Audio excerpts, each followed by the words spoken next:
Hi, இன்னைக்கு ஒரு soft unboxing தான் பார்க்க போகிறோம். வாங்க என்ன வந்திருக்குன்னு பார்க்கலாம்.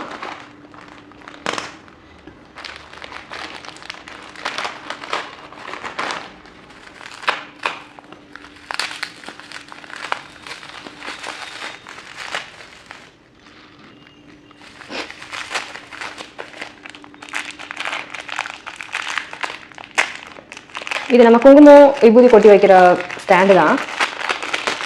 இது ஆக்சுவலாக ஃபோட்டோவில் வந்து கொஞ்சம் பெருசாக இருந்துச்சு, பட் ஆனால் நேரில் ரொம்ப சின்னதாக இருக்குது. அதே மாதிரி கொஞ்சம் நெலிஞ்சு டேமேஜ் ஆகி தான் வந்திருக்கு. பார்த்தீங்கன்னா தெரியும். பார்க்க ஆனால் நமக்கு வந்து சில்வர் மாதிரி இருக்குது, பட் இது வந்து சில்வர் கிடையாது. ஃபினிஷிங்கும் ரொம்ப சுமாராக தான் இருக்குது. தெரியுதா? கண்டிப்பாக அதை நான் உங்களுக்கு ரெக்கமெண்ட் பண்ண மாட்டேன்.